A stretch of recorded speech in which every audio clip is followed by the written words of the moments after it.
베드로의 변화라는 좀 말씀의 제목으로 함께 하나님 말씀 좀 나누도록 하겠습니다. 여러분 피조물은요, 창조주가 지정한 자리에 있어야만 아름답습니다. 뭐 예를 들면 여러분 이 마이크가 강대상에 있으니까 어울리지, 이 마이크가 밥상에 있다고 생각을 해보십시오. 안 어울리죠.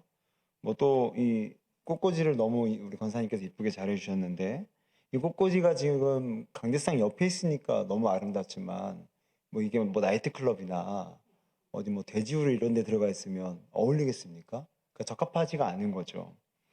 여러분 성도도 마찬가지입니다. 오늘 이 시간 전국에 있는 모든 교회들이 다 이 시간에 수예배를 아마 드리고 있을 텐데, 이 시간에 성도가 교회가 아닌, 예배당가 아닌 다른 곳에 있다라면 좀 적합하지 않은, 어울리지 않은 모습이겠죠. 이렇듯 사람은 하나님의 지정하신 내가 있어야 될 자리에 있을 때 가장 복되고 가장 아름답고 가장 열매가 있는 줄로 믿습니다. 하나님이 부르신 자리에 있어야 복되다는 거죠. 반면에 자기 욕심의 자리, 또 자기 중심적인 자리, 시기와 질투의 자리에 있게 되면 이 반면에 열매가 아닌 오히려 공허함과 이 낭패와 실족을 경험하기 마련입니다. 자, 오늘 본문의 말씀은요, 우리가 익히 정말 너무 많이 들었던 말씀일 겁니다. 이 베드로가 예수님의 제자로 부름을 받는 장면인데요. 근데 오늘 이 본문 이전에 베드로는 성경에 나온 것만 보더라도 최소 2번 예수님께 부르심을 받은 상태였습니다. 요한복음 1장 42절을 보게 되면 이 예수님이 이 베드로를 만나시고는 이제 너의 이름을 게바라 이렇게 바꿔주십니다. 그러니까 성경에서 이름이 바뀌었다는 건 그 사람의 정체성과 그 사람의 신분이 바뀌었다는 거죠. 그러니까 예수님을 따르는 제자로 사실 부르신 것입니다. 또 두 번째는 누가복음 4장에 보시게 되면 예수님께서 베드로의 장모의 열병을 치유해 주십니다. 그러니까 가족의 치유를 경험한 뒤에 결국 그 경험이 뭘 의미하는 겁니까? 내가 이런 사람이다. 그러면 나를 따라라. 이런 콜링 부르심이었다는 거죠. 그러나 오늘 베드로는 이 2번의 부르심이 있었지만 이 2번의 부르심을 둘 다 거절하고 결국 자기가 평생 살아왔던 이 갈릴리 호수에서 고기를 잡는 장면으로 이제 성경에 의하면 성경 안에서만 이제 3번째 예수님과의 만남을 시작을 하게 됩니다.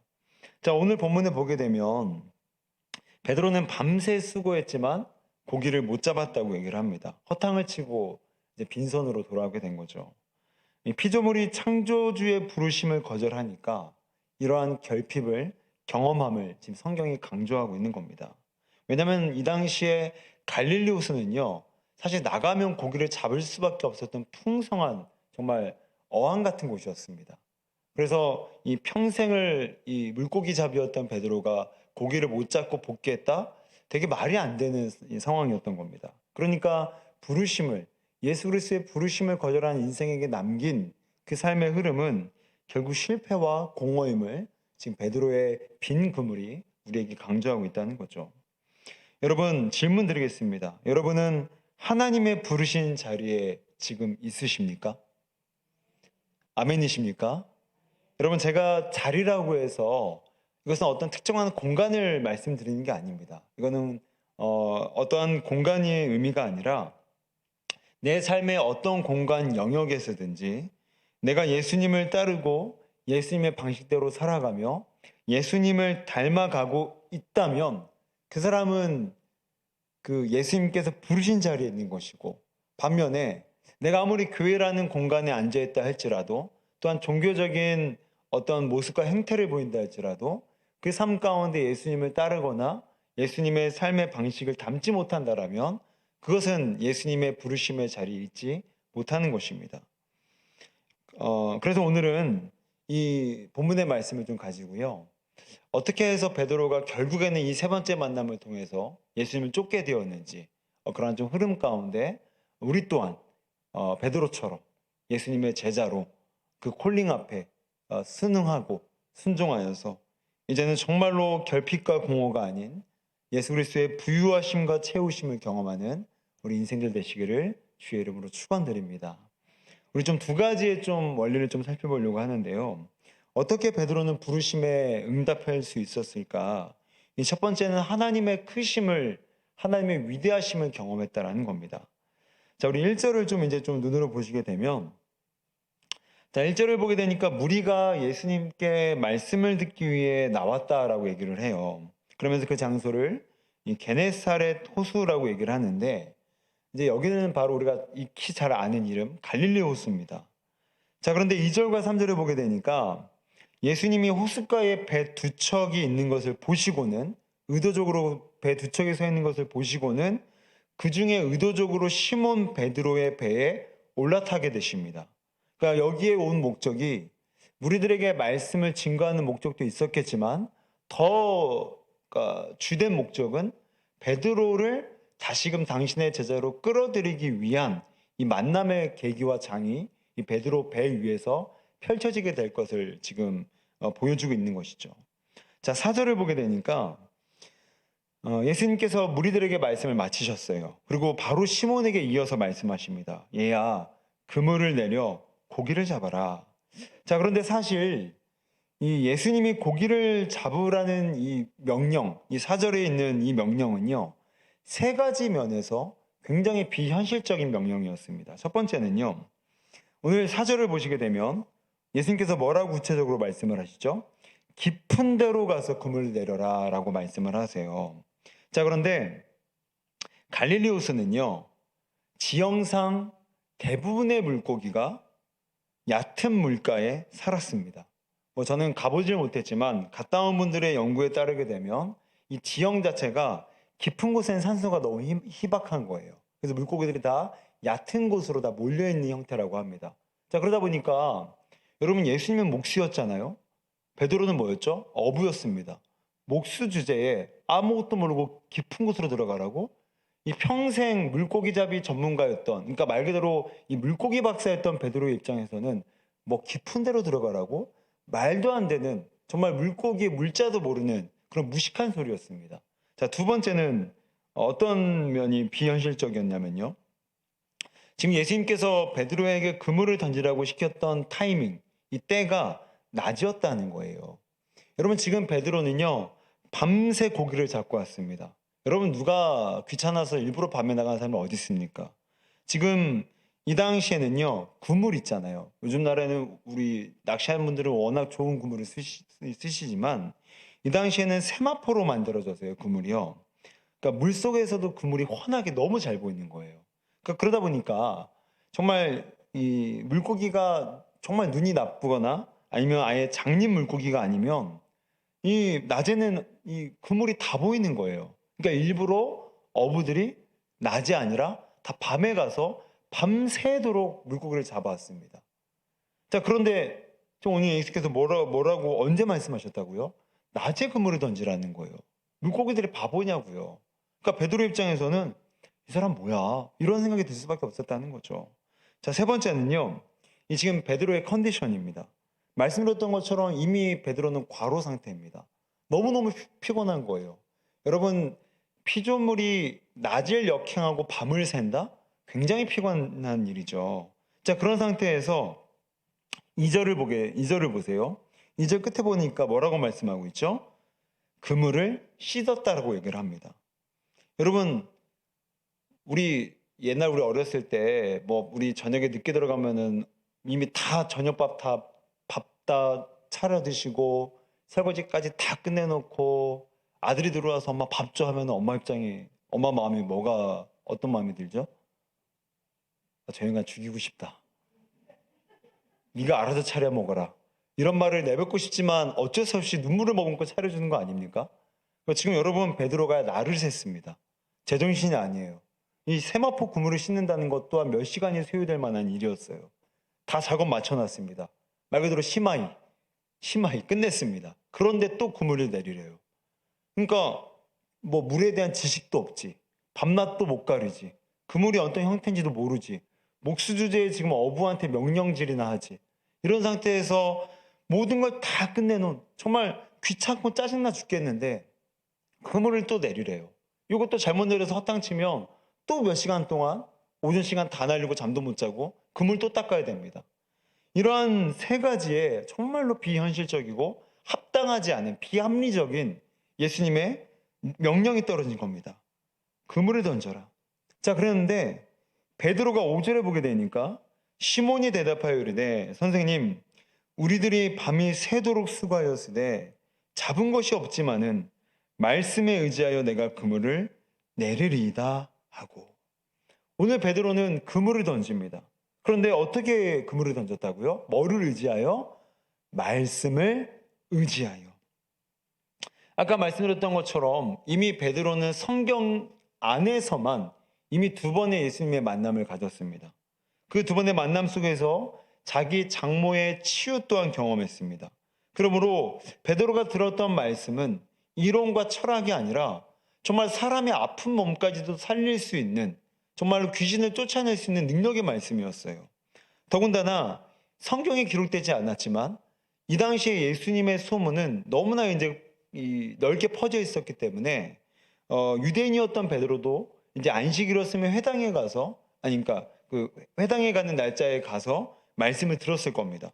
그러니까 성경에 기록된 것만 두 번, 그 외에도 무수히 많은 시간 이 하나님의 말씀을, 예수 그리스도의 말씀을 들었을 거예요. 그리고 오늘 지금 무리들에게 말씀하셨던 장소가 베드로의 배 위였기 때문에 베드로는 나중에 예수님께서 말씀을 마치시고 자신의 배를 정리하기 위해서라도 남아 있었어야만 됐습니다. 그래서 어쩔 수 없이 반강제적으로 말씀을 들었어요. 그렇게 이렇게 저렇게 해서 들었던 모든 말씀들에 의지해서 그물을 던졌더니 우리가 아는 것처럼 배가 두 척이나 꽉 찰 정도로 엄청난 고기가 잡혀 올라왔다라는 거죠. 자, 그리고 나서 베드로는 오늘 11절, 마지막 절이었죠. 11절에 보게 되니까 모든 것들을 버려두고 드디어 예수님의 세 번째 초청에 응해서 그리스도의 제자가 됩니다. 여러분, 베드로가 어떻게 해서 이 부르심에 응답을 했다고요? 그는 자신은 피조물이었지만, 그래서 고기를 잘 잡는 사람인 건 알았지만 이 놀라운 기적과 말도 안 되는 비현실을 뚫어내고 고기를 끌어올리는 예수 그리스도의 초월성을 보면서 나는 물고기 박사지만 이분은 물고기를 지으신 창조주다라는 신적 위엄에 압도되어서 결국 그리스도의 길을 제자가 되어 쫓아가게 되었다는 겁니다. 사랑하는 성도 여러분, 오늘 이 말씀이 우리에게 주는 도전이 뭡니까? 여러분, 하나님은 위대하고 크시기에 우리는 그분의 부르심을 따라가야 된다라는 겁니다. 여러분, 믿으십니까? 여러분, 베드로는 그 앞전 두 번의 만남 속에서 자기의 생각이라는 우주에 갇혀서 철저하게 예수님의 초청을 거절했습니다. 뭐 어느 정도 놀랬기도 하고 그분의 말씀에 고개도 끄덕끄덕할 수는 있었겠지만 마지막에 결정적인 순간에 가서는 그래도 나는 내 일 포기 못해. 나는 그냥 어업에 종사할 거야. 그리스도의 제자보다는 난 이 일이 더 나은 것 같아. 라는 자기의 생각을 뚫어내지 못했어요. 그러나 오늘 이 예수 그리스도의 초월성을 경험했던 그때는 이 신적인 위험에 완전히 압도되어져서 야, 내가 이분을 쫓아가야 되겠구나 라는 자기 결단이 생겼다는 겁니다. 내가 만들어내는 그 길, 내 길보다, 내가 가는 내 길보다, 내가 원하는 내 길보다 이분을 쫓아가는 그 길에 내 영광스러움이 더 있을 수 있겠다라는 그러한 신적인 부르심과 콜링 앞에 베드로가 영적인 센스로 눈치를 챘다는 거죠. 여러분, 이것은 우리에게도 마찬가지입니다. 우리가 하나님의 부르심을 거절하는 이유는 하나님이 작다고 여기기 때문입니다. 베드로처럼 하나님의 예수 그리스도의 크심을 경험하면 쫓아갔을 텐데 그 두 번 동안 베드로는 예수님이 내 판단이 더 옳다라는 내 계산, 내 전략이 더 낫다고 생각했기 때문에 베드로는 예수님의 두 번의 콜링을 거절했다는 거죠. 자, 우리 말씀을 한번 보여주시게 되면 시편 말씀이 딱 오늘 이 상황을 딱 보여주게 됩니다. 자, 우리 시편 50편 말씀을 보게 되니까 네가 나를 너와 같은 줄로 생각하였도다. 여러분, 우리는요 하나님의 사이즈를 내 사이즈로 축소해서 생각합니다. 하나님이 나 같은 줄 알아요. 그래서 내가 안 되면 하나님도 안 된다고 생각을 합니다. 제가 저번 교회에 있을 때 어떠한 청년과 배드민턴을 치러 갔어요. 근데 제가 좀 눈이 좀 많이 나빠갖고 배드민턴을 정말 수년 만에 오랜만에 치러 갔는데 그 청년이 여자 청년이었거든요. 그래서 뭐 남자 청년도 몇 명 같이 갔는데 제가 남자들 중에서 제일 못 치는 거예요. 그래서 제가 막 여자 청년이 막 비웃는 거예요. 아, 목사님 운동 진짜 못하시네요. 여러분, 남자는요 자존심의 동물이거든요. 근데 저는 눈이 나빠서 좀 작은 공은 약하지만 큰 공은 전 정말 강합니다. 그래서 저는 신전할 때도 축구 동호회를 했었고 뭐 어디 가서도 축구 대표로 안 빠졌었어요. 그러니까 뭐 큰 공, 농구, 뭐 축구, 뭐 하여튼 이런 건 정말 잘합니다. 어디 가서 못한다는 소리는 못 들어요. 그래서 제가 너 나중에 축구할 때 꼭 나와. 내가 배드민턴은 눈이 나빠서 내가 못하는데 큰 공은 내가 잘 갖고 논다. 그러니까 아우 정말 어련하시겠어 이렇게 못 믿는 거예요. 왜냐하면 제가 그 교회를 처음 이제 가서 얼마 안 된 상태에서 서로의 이미지에 대한 그 이해도가 없는 상황에서 배드민턴을 너무 허접하게 치니까 이 자매 청년이 저 목사님은 운동 못한 목사님이라는 이 인식이 꽉 바뀐 거죠. 근데 제가 막 하니까 막 조롱을 하는 거예요. 어련하시기 잘하시겠어요. 제가 한 몇 달 후에 축구할 기회가 와서 여자 청년이 딱 보는데 와 목사님 메시 같으세요. 메시. 약간 좀 과장 좀 했습니다. 네. 메시가 누군지 모르시는 분은 나중에 집에 가서 검색하시면 세계에서 가장 유명한 축구 선수가 메시입니다. 여러분, 우리는요 이런 이 자매처럼 똑같이 의심합니다. 그냥 내가 보는 만큼, 내가 이해하는 만큼, 내가 생각했던 하나님의 이미지가 그냥 내 사이즈로 결정해요. 나는 돈 이만큼밖에 없으니까 이만큼만 사는 거야. 내 사이즈를 하나님 일의 사이즈로 결정합니다. 내가 다 병원 다녀봤는데 치료 안 돼. 뭔가 나는 하나님 날 치료하지 못할 거야. 내 사이즈를 하나님 사이즈로 결정해요. 그래서 오늘 시편 50편 아까 말씀이 그겁니다. 네가 나를 너와 같은 줄로 아냐. 네가 나를 너와 같은 줄을 알지. 네가 나랑 똑같은 사이즈인 줄 알지. 나 그런 사이즈 아니야. 너는 유한대의 사이즈지만 나는 무한대의 사이즈야. 하나님께서 오늘 이렇게 그들을 지금 꾸짖고 계시다는 말씀인 거죠. 여러분, 우리가 어떻게 해야 하나님의 위대하심을, 하나님의 크심을 믿을 수 있겠습니까? 우리 한 번 더 그 다음 넘겨주시게 되면, 여러분 그 존 파이퍼라는 목사님이요, 이 성경을 망원경으로 비유하셨어요. 여러분 망원경의 기능을 아시죠? 망원경은요 원래는 크지만 너무 거리가 멀어서 점처럼 보이는 작게 보이는 것들을 원래 사이즈만큼 크게 보게 만드는 이 안경이 망원경입니다. 그렇죠? 근데 오늘 존 파이퍼 목사님이 그걸 똑같이 성경으로 비유한 겁니다. 우리가 하나님의 크심을 어떻게 알 수 있는가? 그 방법, 그 비결은 성경이라는 망원경을 통해서 하나님을 보라는 거예요. 그러면 그분은 굉장히 크신데 성경이 없이 보면은 자꾸만 하나님이 내 사이즈처럼 작게 보이고, 내가 안 되니까 그분도 안 되고, 내가 가능성 제로라고 여기니까 그분도 가능성이 전혀 없는 것처럼 여기지만, 성경이라는 망원경으로 그 하나님을 보게 되면 원래 하나님이 크신 것처럼 하나님이 그렇게 크게 보인다는 겁니다. 사랑하는 성도 여러분, 오늘 베드로가 어떻게 예수 그리스도의 제자로 부름받는 것들을 이제 성취되었습니까? 바로 자신의 전문 분야에서 말도 안 되는 비합리적인 예수님의 지혜가 실행되는 걸 통해서 하나님의 위엄을 받고 하나님의 능력을 받기 때문에 베드로는 자신의 길을 접고 하나님께서 내게 원하시는 길을 믿음으로 따라 나갈 수 있게 되었습니다. 여러분, 이것은 우리에게도 마찬가지입니다. 하나님께서 우리에게 원하시는 길이 있습니다. 우리를 부르시는 길이 있어요. 내가 원하는 길도 있지만 하나님께서 내게 원하시는 길도 있습니다.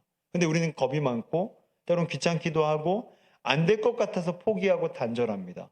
제한하고 한계를 지어버려요. 그러나 오늘 성경을 통해서 그분의 말씀을 매일매일 묵상하고 큐티도 하고 암송도 하시고 그 묵상한 것들을 붙잡고 기도할 때 그 말씀이 내 안에서 축적되고 축적되고 축적되어져서 그게 내 시력이 되어져서 이제는 하나님이 나와 같은 분이 아니라는 하나님의 무한대의 사이즈를 삶에서 경험하게 됩니다. 그래서 내가 원하는 길이 아니라 그분이 내게 원하시는 길로 나아가야 내가 잘 된다는 것을, 복을 받는다는 것을 그제서야 깨닫게 되는 거죠. 말씀으로 보지 않았을 때는 하나님이 나와 비슷한 것 같아서 내가 안 되면 하나님도 안 된다는 생각에 다 단절해 버렸지만, 말씀을 통해서 봤던 그 하나님은 능력의 하나님이었고 소망의 하나님이었고 이를 성취하시는 하나님이셨습니다. 그러므로 그 말씀이 내게 요구하시는 그 길을 우리는 말씀을 통해서 걸어나가게 될 수 있다는 것이죠. 그러므로 오늘 베드로처럼 하나님의 크심을 인정하고 받아들일 때 우리는 하나님께서 내게 오라 하시는 그 길로 달려가게 될 줄로 믿습니다. 이를 위해서 날마다 말씀 안에서 말씀의 망원경으로 하나님의 위대하심과 그분의 무한대의 영광과 놀라운 신비함을 날마다 체험하시는 우리 모두가 되시기를 주의 이름으로 축원드립니다. 자, 그러면 두 번째로 어떻게 해서 베드로는 그 부르심에 응했을까요? 두 번째는 하나님의 자신을 낮추신 사랑을 경험했기 때문에 베드로는 제자의 길을 시작할 수 있게 되었습니다. 여러분, 베드로가 예수님을 제자로 쫓게 된 데에는 첫 번째로 그분의 신적인 위엄을 경험한 것도 있었지만 동시에 또 하나의 결정적인 이유가 있었다면 그것은 바로 예수님이 스스로 자신을 낮추신 사랑을 몸소 보여주셨기 때문입니다. 여러분, 우리가 오늘 이 4절의 5절의 말씀처럼 예수님은 이렇게 수많은 고기를 말씀 한마디로도 잡아낼 수 있는 분이었습니다. 그러니 맘만 먹으면 그 누구보다도 부유하게 살 수가 있었습니다. 그런데 예수님은 거처도 없이 떠돌아다니면서 가난한 자들과 함께 벗처럼, 병든 자들과 함께 벗처럼 지내시게 돼요. 그러니까 베드로가 제자가 되기로 결심한 것은 물고기를 말씀 한마디로 잡으셨던 신적 권위도 있었지만 그 신적 권위가 있는 그분이 스스로 자기를 낮추어서 인간에게 다가오신 그 겸손하신 사랑을 경험했기 때문에 베드로는 그분을 제자로 쫓을 수 있게 되었다는 겁니다. 여러분, 예를 들면 이거죠. 우리도 주변에 보면 성공한 분들, 돈이 많은 분들 호감이 가잖아요. 인간인 이상 뭔가 성공하고 뭔가 돈이 있으면 호감이 갑니다. 그런데 그분은 호감만 가지 만약에 그분이 거기다가 베풀고 막 재산을 사회에 환원하잖아요. 호감을 넘어서 어떻게 됩니까? 그분을 흠모하게 됩니다. 그분의 제자가 되고 싶어요. 사람이지만. 그래서 추종자가 되는 거잖아요. 근데 하물며 사람도, 재산이 많은 사람도 자기의 재산을 환원하게 되면 그렇게 매력적이 돼서 따르고 싶은 사람이 되는데, 하물며 사람도 이러는데 신적 존재였던 예수님이 자신의 모든 것들을 낮추고 내려오셔서 능히 부유하게 살 수 있음에도 불구하고 스스로 특권을 저버리고 일부러 의도적으로 자발적인 가난 속에서 병자와 죄인들과 창녀와 세리들과 함께 섞여 사는 그 모습을 보면서 베드로는 머리가 띵한 겁니다. 어떻게 이런 인생이 있을 수 있는가? 부유한 것까지, 능력 있는 것까지 오케이, 그것도 나를 압도할 만한데 그분이 나보다 더 낮추셔서 사람들을 사랑하고 나같이 한쪽 구석에서 고기나 잡으면서 생활했던 사람을 그분의 제자로 불러주신다고? 이 감격이, 이 사랑의 감격이 오늘 베드로로 하여금 그동안 2번이나 거절했었던 그 부르심을 자신의 내면에 받아들이게 되는 결정적인 계기로 이제 일하게 됐다는 거죠. 여러분, 이랬던 이 낮추신 예수님과 달리 이제 베드로의 좀 마음을 우리가 한번 살펴보시죠. 우리 6절과 7절을 한번 좀 화면으로 보여주시죠. 자, 우리 6절과 7절 말씀 같이 한번 읽어보시겠습니다. 시작.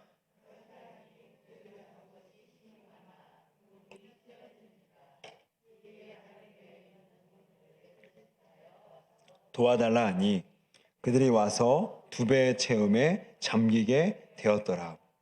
여러분 오늘 이 7절에서 손짓이란 말에 집중해 보십시오. 손짓. 상황을 다시 한번 돌아가 보시죠. 베드로가 어마어마한 고기를 그물에 건져 올리게 됩니다. 딱 보니까 한 대 갖고 안 되고 한 두세 대 있어야 될 것 같아요. 고기를 채워 넣으려면. 그런데 만약에 이 상황에서 동무야, 뭐 아무개야 부르게 되면 수많은 경쟁자들이 함께 다 몰려와서 고기를 다 빼앗길 겁니다. 그러니까 지금 베드로가 수신호 보내는 거예요. 너만 와. 너만 와. 막 이렇게 우리 야구 보면 이렇게 막 사인하잖아요. 1루, 2루, 3루 이것처럼 야, 너만 와. 고기 장난 아니야. 여러분 지금 베드로의 마음속에 보이십니까? 한가득 지금 욕심이 가득한 거예요. 자, 그래서 베드로는 그물을 건져 올리고는 8절에서 예수님께 이렇게 반응을 보입니다. 시몬 베드로가 이를 보고 예수의 무릎 아래에 엎드려 이르되 주여 나를 떠나소서 나는 죄인이로소이다. 여러분 이 말씀은요, 예수님의 그 능력과 신적 권위 앞에 자신의 한낱 존재의 가치 없음을 느꼈던 인간이 자신을 죄인이라고 그래서 무릎을 꿇을 수밖에 없는 압도되는 장면이기도 하지만 또 하나의 측면에서의 장면은 베드로의 욕심이 이 지금 8절에서도 지금 보이는 겁니다. 자, 우리 화면을 한번 더 보여주시게 되면 여러분 이 오지영 이 신학도인데요. 이분이요.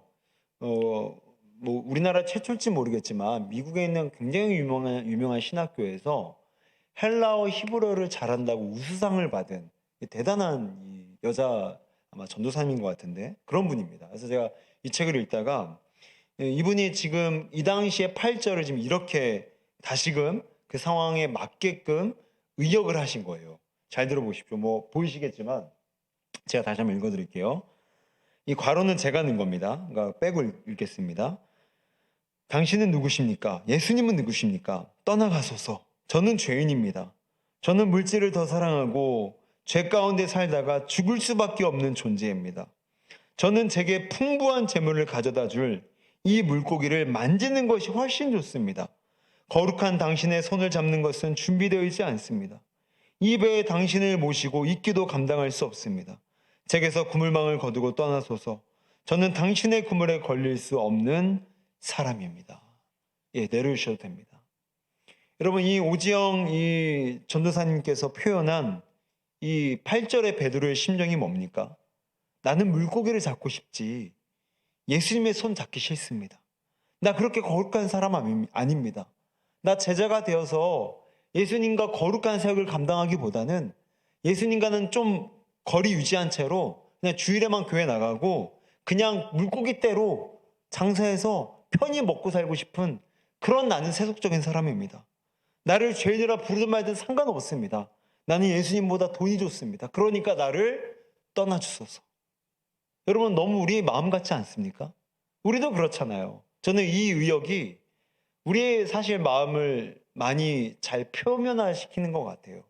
신적인 권위에 압도된 베드로의 마음도 있겠지만 예수님의 그 콜링을 거절하고 싶은 거예요. 콜링을 받아들이는 순간 배도 버려야죠. 고기도 버려야죠. 통장 버려야죠. 그리고 다 버리고 쫓아야 되는데 쫓아야 되는 그 결단 앞에 여러분 우리가 얼마나 많은 미련이 뒤에 남습니까? 야, 저 내 뒤에 자동차도 있고 내가 사놓은 부동산도 있고 다 버리고 따라오라고 하는데 이 정말 이 극적인 순간 앞에 어느 누가 여러분 뒤를 돌아보고 싶은 욕 누구나 다 있는 거 아니에요? 오늘 베드로가 그랬다는 겁니다. 나를 떠나주세요, 주님. 나는 그렇게 거룩한 사람 되기 싫습니다. 그냥 나는 예수님께서 축복하셔서 매일매일 이렇게 구물이 찢어질 정도로 건져 올리면 차라리 그 돈을 헌금 많이 내면서 그냥 그렇게 살게요. 나는 그게 오히려 내게 맞는 것 같아요. 이런 우리의 마음을 아주 잘 표현을 한 것 같아요. 여러분 그런데 이 말씀을 듣는 예수님의 심정이 어떻겠습니까? 이미 베드로를 2번이나 찾아가셨어요.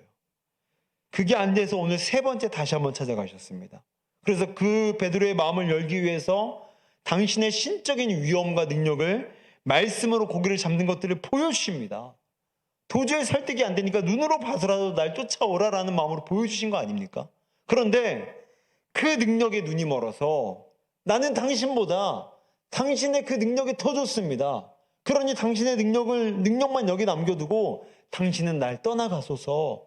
당신과 나는 그냥 원만한 거리만 유지한 채로 당신의 능력만을 내게 주소서라는 베드로의 이런 마음이 얼마나 이 예수님의 마음을 후벼파겠습니까?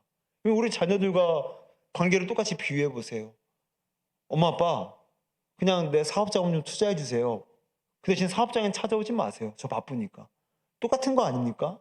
지금 베드로가 예수님께 그러한 지금 뉘앙스를 풍기면서 예수님을 쫓아내고 있는 거예요. 하지만 제가 예수님이었다면 저도 삐졌고 저도 시험에 들 법했을 텐데 오늘 예수님은 그 베드로의 이 교만하고 예의라고는 하나도 찾아볼 수 없는 이 교만한 모습 앞에서도 끝까지 포기하지 않고 10절에 보니까 뭐라고 말씀하십니까? 다시 한번 그를 초청하십니다. 네가 이제는 사람을 낚는 어부가 되거라. 다시 한번 또 초청하시는 거예요. 여러분, 이런 면에서 사랑은요, 오래 참는 것입니다. 우리 화면을 한번 더 보여주실까요? 우리 고린도전서 13장 4절인데 우리 고린도전서 13장은 그 별명이 사랑장입니다. 워낙 사랑에 대해서 십수가지로 표현을 잘 해놔서. 그런데 오늘 사랑에 대해서 사도 바울이 표현을 정의할 때 가장 첫 번째가 뭡니까? 사랑은 오래 참고. 여러분, 성경에서의 순서는요 중요합니다. 중요한 순서부터 나와요. 그래서 항상 예수님의 12제를 표현했을 때 베드로의 이름이 가장 먼저 나옵니다. 왜요? 수제자였기 때문에요. 그래서 항상 순서가 중요한데 이 수십 가지의 사랑을 정의하는 순서 중에서 사랑의 첫 번째 정의가 뭐라고요? 사랑은 오래 참고. 여러분, 오늘 예수님은 끝까지 베드로를 참아주십니다. 그런데 어느 정도까지 끝까지 참아주시냐면요, 3년이라는 시간 내내 참아주십니다. 우리 말씀을 요한복음 21장으로 한번 좀 이제 넘겨주십시오. 자, 요한복음 21장 우리 3절부터 6절까지인데요. 우리 한번 천천히 같이 한 목소리로 같이 읽도록 하시겠습니다. 시작. 시몬 베드로가 나는 물고기 잡으러 가노라 하니 그들이 우리도 함께 가겠다 하고 나가서 배에 올랐으나 그날 밤에 아무것도 잡지 못하였더니 날이 새어날 때에 예수께서 바닷가에 서셨으나 제자들이 예수이신 줄 알지 못하는지라. 예수께서 이르시되 얘들아 너에게 고기가 있느냐 대답하되 없나이다. 이르시되 그물을 배 오른편에 던지라. 그리하면 잡으리라 하시니 이에 던졌더니 물고기가 많아 그물을 들 수 없더라. 여러분, 이 요한복음 말씀입니다. 우리가 오늘 살펴봤던 말씀은 누가복음이고요. 이 요한복음 21장은요 누가복음 5장에서 시점으로 정확히 3년 뒤의 사건입니다. 근데 비슷하죠? 지금 예수님께서 죽고 나서 베드로는 그분의 부활을 믿지 않았습니다. 그래서 내 인생 이제 종쳤다. 빨리 옛날 그 어업으로 돌아가자 해서 다시금 누가복음 5장에서 예수님과 만났던 갈릴리 호수로 나가서 고기를 잡는 장면이 우리가 읽으셨던 요한복음 21장의 장면이에요. 자, 그런데 똑같이 그날 밤 베드로는 고기 한 마리 못 잡습니다. 그리고 부활하신 예수님께서 그곳에 찾아가서 똑같이 누가복음 5장에서 말씀하셨던 것처럼 똑같이 그물을 던지라고 말씀하세요. 이에 베드로가 순종했더니 우리가 그 유명한 153마리의 물고기가 이 요한복음 21장에서 잡히게 됩니다. 자, 그랬더니 베드로가 어떻게 행동을 하죠? 우리 화면을 보십시오. 요한복음 21장 7절입니다. 예수께서 사랑하시는 그 제자가 베드로에게 이르되 주님이라 하시니 시몬 베드로가 벗고 있다가 주님이라 하는 말을 듣고 겉옷을 두른 후에 바다로 뛰어 내리더라. 여러분, 예수님께서 사랑하시는 그 제자는 사도 요한을 말합니다. 사도 요한이 베드로에게 말한 거예요. 야, 베드로야, 봐봐. 예수님이야. 저 건너편에 서 계신 저 사람이 예수님이야. 이걸 알려준 거예요. 그랬더니 베드로가 어떻게 했다고요? 겉옷을 두른 후에 벗은 뒤에 바다로 뛰어내리더라. 즉 건너편으로 헤엄을 쳐서 한 90m 되는 거리를 헤엄을 쳐서 빨리 예수님께 당도해서 예수님을 만나러 가기 위해서 지금 바다로 뛰어든 겁니다. 여러분, 저는 오늘 이 말씀을 묵상하면서요, 당최 이 베드로의 행동이 이해가 안 가는 거예요. 여러분, 생각을 해보십시오. 입장을 바꿔서. 예수님께서 부활하심을 못 믿고 도망친 베드로입니다. 그렇게 3년 동안 가르쳤는데 부활할 거 수시로 말했는데 그거 못 믿고 예수님께서 죽었다고 자기 인생 실패했다고 갈릴리로 다시금 도망친 베드로였어요. 그러면 만약에 그런 베드로가 예수님을 만났으면 얼마나 민망했겠습니까? 얼마나 창피했겠습니까? 예수님의 부활을 기다리지 않았잖아요. 도망쳤잖아요. 예수님 부인했잖아요. 나 예수님 모른다고 부인했잖아요. 그리고 도망치고 자기 살 길 찾아간 것 아닙니까? 그러면 저 같았으면, 제가 베드로였으면, 제 성격이었으면 전 예수님 못 봐요. 그냥 어디로 회피해서 그냥 평생 실패자로 끝냈을 겁니다.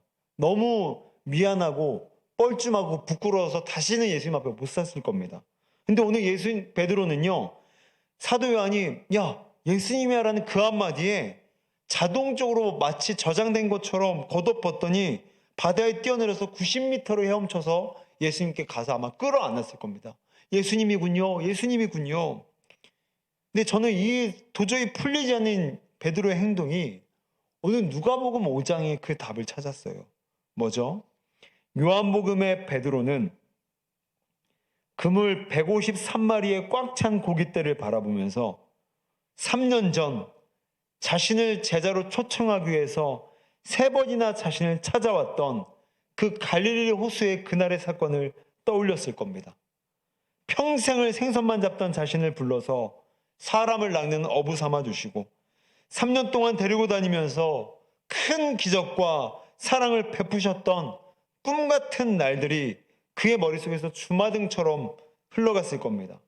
이렇게 추억에 젖어 있을 때에 사도 요한이 베드로야 봐봐 예수님이야 라는 말씀 앞에 베드로는 주체할 수 없었던 3년 전의 사건이 떠오르게 되면서 똑같은 물고기 잡는 사건이 오버랩되면서 중복되면서 그 3년 전의 사건을 통해서 자기가 맨 처음 부름받았던 그 부르심의 감격과 감사와 기쁨과 평안과 회복을 그 마음 안에서 확인했을 거예요.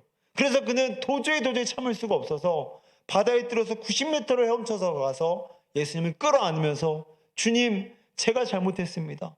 제가 주님을 모른 척했습니다. 제가 주님을 부인했습니다. 회개하면서, 그러나 예수님은 그런 베드로를 꾸짖지 않고 베드로에게 생선을 구워주시면서 얘야 배고프지 이거 먹으라면서 어머니와 같은 사랑으로 그의 등을 쓰다듬으면서 그래 괜찮아 이제 나와 함께하면 되는 거야 라는 그 속상임으로 다시금 실패했던 베드로를 사도 베드로로 복원시키는 놀라운 사랑을 보여주셨다는 겁니다. 이 감격이 있기 때문에 오늘 사도 베드로는 실패했지만 3년 전에 그 사건의 탄력을 받아서 다시금 그리스도의 제자로서 재출발하게 되어서 우리가 목도했던 것처럼 사도행전에서 3,000명과 5,000명을 회개시키는 놀라운 불같은 사자로 쓰임받게 되었다는 것입니다. 오늘 베드로가 이러한 삶을 살았던, 제자의 삶을 실패하지 않았던 이유에는 베드로가 잘나서가 아니라, 베드로가 똑똑해서가 아니라, 베드로가 남자다서가 아니라 끝까지 사랑은 오래 참고라는 이 끝까지 견뎌두신 그리스도의 사랑이 있었기 때문에 오늘 베드로는 그의 제자의 길을 실패하지 않을 수 있었던 것입니다. 우리 마지막으로 우리 타교의 최강학이라는 분의 간증만 제가 한번 좀 공유해드리고 오늘 말씀을 좀 마치겠습니다. 저희 고향에는 산이 움직인 이야기, 알에서 사람이 나온 이야기 등 전설이 많았습니다. 젊었을 때부터 예수님에 대해 이야기 들었지만 예수님도 그저 전설 중에 하나로 여겼습니다. 저는 젊은 시절 정부 중앙부처에 진출했고 학력과 인맥의 약점을 보완하기 위해 세상 네트워크를 형성하는 데 힘을 기울였습니다. 부처에서 가장 중요한 일을 맡았을 때는 사람들에게 무엇이든지 원하는 대로 줄 수 있다는 허세를 부리기도 했습니다. 저는 집에서도 폭군처럼 아내를 부하 취급했습니다. 외모를 트집잡고 친정에서 물질을 가져오라며 압박했습니다. 8년간 해외에서 근무할 때에도 가족을 보살피기보다 사회적으로 친교를 쌓는데 더 많은 시간을 쏟았습니다. 이렇게 저는 아내를 고난의 옥에 가두었으나 아내는 딸들에게 성경을 가르치며 가정을 잘 지켜냈습니다.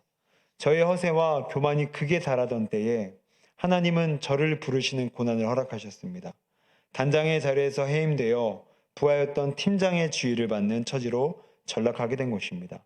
그간 공들여 쌓은 인맥을 찾아다니며 보직 복귀에 도움을 청하였으나 세상에서 네트워크를 만들려고 노력한 일들이 물질과 시간의 낭비였다는 사실만 확인할 뿐이었습니다. 그렇게 해서 갈 곳 없는 저를 받아준 곳은 바로 가정이었습니다. 그때 처음으로 가정이 따뜻한 곳임을 난생 처음으로 경험하게 되었습니다. 그리고 아내를 따라 교회 공동체에 속하게 되었는데 그 일을 계기로 저는 다시 태어나게 되었습니다. 공예배와 말씀 묵상, 소그룹 모임을 통해 저의 허세와 교만을 회개하고 성령의 충만함을 얻게 되었기 때문입니다. 인생의 대부분을 헛된 세상, 인맥을 쫓다가 예수님을 못 만날 뻔했는데 가정에서 말씀을 붙잡고 중심 잡고 있던 한 사람, 바로 아내 덕분에 제 인생이 바뀌게 되었습니다. 사랑하는 성도 여러분, 오늘 이 남자분은 고위직의 공무원을 하셨던 분입니다. 그러나 인맥을 믿다가 결국에는 좌천되고 전락해버렸지만 끝까지 그를 기다려줬던 사랑하는 아내, 그 아내가 사랑은 오래 참고라는 말씀으로 그 남편을 수십 년 기다려주었고 그 기다림의 끝은 오늘 베드로의 변화처럼 이 남편 또한 변화를 받아 이제는 신실한 주의 백성으로 살아가게 됩니다.